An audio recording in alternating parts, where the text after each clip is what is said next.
Hi guys, welcome back to Turf Talk. If you guys were here with us last time, we get a little off track, but that's the way what happens when we get talking here. We're talking about facility setup, how we run group orientations, how we set them up, what's included so that we can modify things, do regressions, progressions in your programs. If you're not doing those things, you instantly need to start. If you need to ask questions about those, remember guys, we're going to get back to you on this site. So if you have questions, hit us up. Anytime we can jump on a call, just to throw that out there because we haven't mentioned that. But we're going to get right back to what we were talking about so that we can continue to help you guys and help you take action of what we're talking about. So what Luke and I were talking about last time was setting up your facility. We got to the end of the talk, we were talking about orientation and setup, but let's try to get back to the facility setup. We have 24 to 2,500 square foot. We're just starting out, right? We're playing, we're role playing here. So we have 24 to 2,500 feet. We talked about boot camp and the way we set that up, having semi-privates and boot camp going on at the same time, and how we talk people,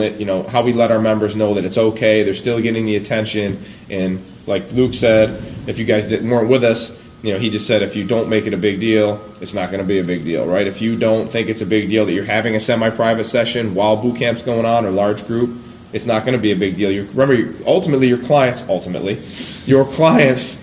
you're the expert to them, right? So if you tell them this is what they need, same thing if you try to sell them to semi-private from large group, you're the boss. Yep. You're telling them what they need, almost prescribing fitness to get them the results, and that's really what we should be doing. The only situation where I could see a problem, with that is if you're doing one-on-one personal training, it's very hands-on. It's the client's been very, I would say, kind of like you're conditioned that them, and then you put them in a setting with 30, 40 it's going to be people. tough. That's going to be tough. But then the thing is, now we're just talking about different niches. Sure. And honestly, this is, in the way Steve's facility is set up, essentially you could do that because you do have, and that's why you did it. You did it because you have pretty much all women's boot camp. So the difference between Lucas' facility and mine is Lucas is really wide open, right? And everybody kind of trains together. And mine, because I started with a ladies-only boot camp, and sometimes women they don't want to be looked at, right? Because we train men too. Yep. The semi-private and the athlete section is cordoned off. It's right when you walk in,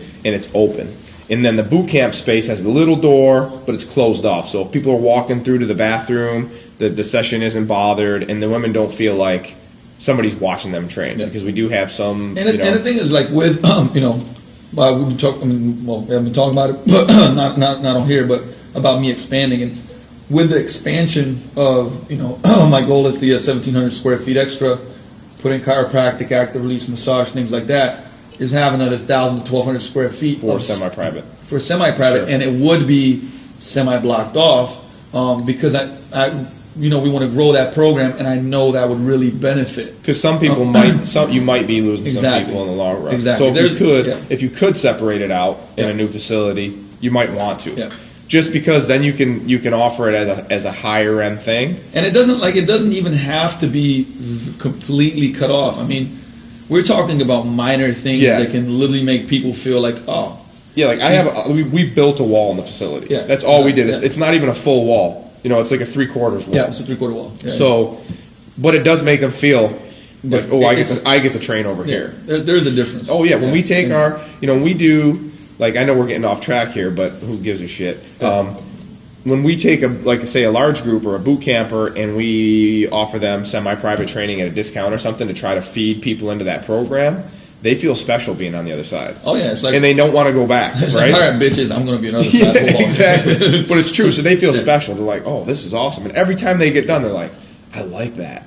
So we'll put them into a hybrid program, which is something that you came up with.